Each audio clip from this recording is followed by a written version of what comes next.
Bab 1685. Peperangan psikologis yang mengerikan. Anak cucu durhaka. Philip dan 3 orang tua lainnya meraung dengan marah. Terlepas dari betapa tak tertahankannya perilaku orang tua ini, tapi mereka tetap tegak berdiri pada kebenaran. Melarikan diri dari tanah air sendiri. Menjadi pengkhianat. Dimaki oleh semua orang. Ditusuk dari belakang. Semua itu tidak bisa mereka lakukan.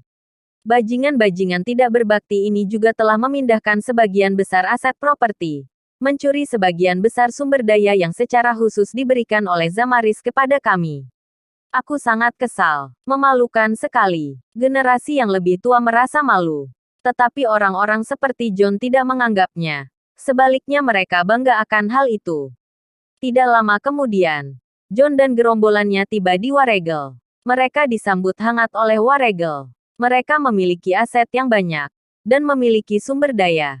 Mereka diperlakukan sebagai tamu. Waregel secara khusus menghadiahi mereka sebuah rumah besar, dan juga diberitakan di mana-mana. Karena status pacar Shafirna, John dan Joseph juga dianugerahi gelar bangsawan.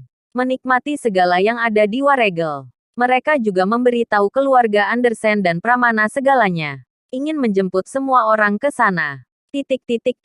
Menurut kabar saat ini, semakin banyak orang yang pergi.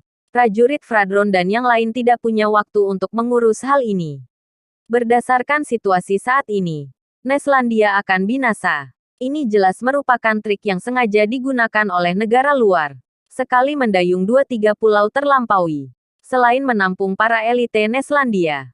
Hal ini juga menyebabkan kekacauan di Neslandia dan menggoyahkan hati rakyat.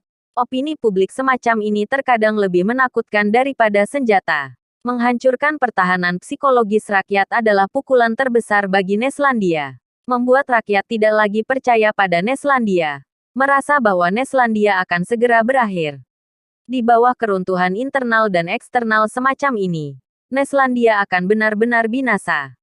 Di 3 zona perang utama, aliansi Dominion telah mencapai rekor yang mengerikan.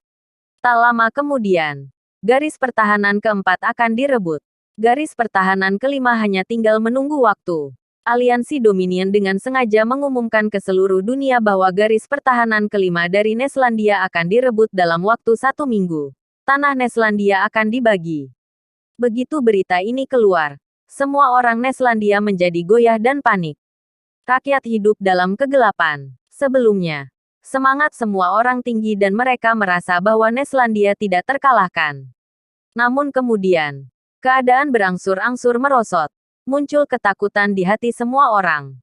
Tapi sekarang, musuh langsung memberikan batas waktu. Ini setara dengan memberitahu semua orang bahwa beberapa hari lagi akan mati. Kematian tidak menakutkan, tapi di saat kamu mengetahui hidupmu tinggal beberapa hari lagi, itu yang paling menakutkan. Tekanan tak kasat mata ini menjalar di hati rakyat. Juga menjalar di hati prajurit. Semangat Neslandia merosot tajam, menyebabkan situasi menuju kebinasaan. Ini adalah efek hebat dari perang psikologis.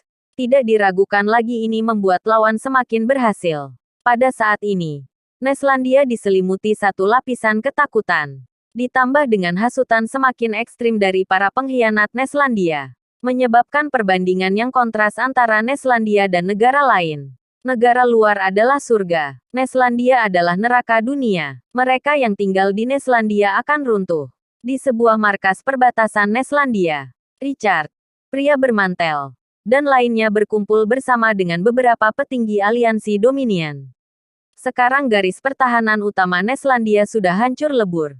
Dalam negeri Neslandia juga terjadi protes di mana-mana. Penderitaan yang tidak bisa diungkapkan. Rakyat terus mengeluh. Opini publik telah mengubah Neslandia menjadi neraka dunia. Kekalahan Neslandia sudah dekat. Setiap orang bangga dengan apa yang telah mereka capai. Semua orang tersenyum. Pada saat ini, Richard tersenyum. Ini belum cukup. Kita perlu menambahkan api. Sepenuhnya menghancurkan kepercayaan rakyat Neslandia. Oh. Sepertinya Tuan Richard sudah mendapatkan ide. Semua orang memandangnya, tentu. Bab 1686. Selamat datang untuk mati. Richard tersenyum. Semuanya terkendali. Semua orang tahu bahwa adikku Jefferson dipenjara oleh Neslandia, kata Richard. Ya, kami tahu. Kalau begitu, aku akan mengirim orang untuk menyelamatkan adikku. Di depan mata prajurit Fradron Neslandia. Tahu artinya apa? Segera. Seseorang berkata. Ini berarti pertahanan Neslandia tidak berguna bagi kita. Kita dapat pergi kemanapun kita mau.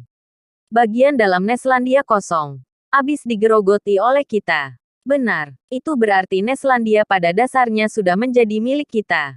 Richard tersenyum. Ya, benar.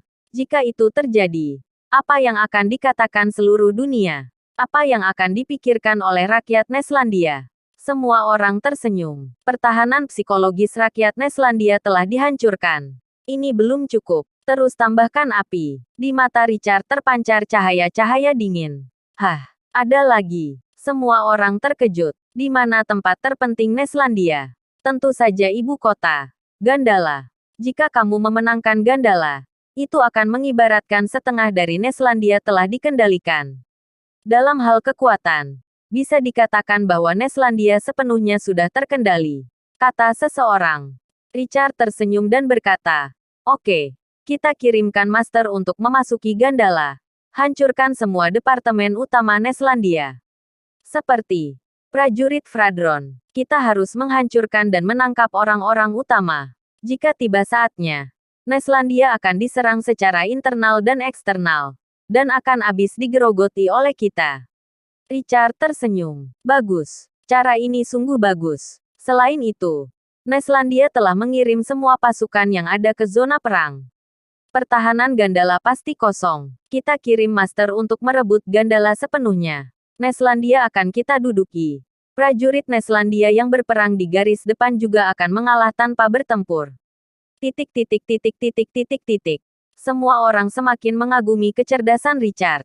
Richard berkata sambil tersenyum. Sekarang kekuatan kita terbatas. Semua orang telah habis kita kerahkan. Jika ingin menjalani dua rencanaku, kita perlu meminjam pasukan. Mengerti? Serahkan masalah ini pada kami. Kami akan pergi meminjam Master lain. Tidak sampai 3 jam, Master yang dipinjam oleh aliansi Dominion sudah tiba. Mereka dipinjam dari negara lain. Dalam situasi seperti ini, semua orang ingin menginjak Neslandia. Tentu saja, banyak negara bersedia untuk meminjamkan Master. Oke, kelompok pertama berangkat. Kita harus menyelamatkan adikku tanpa cedera. Master kelompok akan menunggu. Waktunya belum tiba. Richard memberi perintah. Penjara naga terletak di dataran tinggi barat laut Neslandia. Jefferson dikurung di sana, untuk mencegah terjadi hal yang tidak diinginkan. Nathan mengurungnya di penjara ini karena faktor pertahanan yang tinggi. Dia juga secara khusus memperkuat penjagaan padanya. Di dalam salju dingin, prajurit terus berpatroli. Semua yang ditahan di penjara ini adalah penjahat kelas berat. Di pegunungan tinggi yang jauh, muncul ratusan Master berpakaian hitam dan membawa pedang katana. Mereka adalah Master yang dikirim oleh Richard. Dilihat dari perlengkapannya, mereka pasti dipinjamkan Pulau Leste untuk aliansi Dominion. Mulai mengendarai gelap malam, mereka berangkat. Seperti yang diharapkan masing-masing dari mereka adalah Master Maha Tinggi. Dalam sekejap, ratusan orang sampai di penjara dari bukit yang berjarak ribuan meter.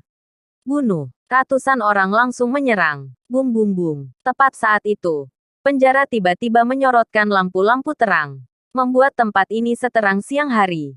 Aku sudah lama menunggu kalian. Terimalah kematian kalian. Bersambung.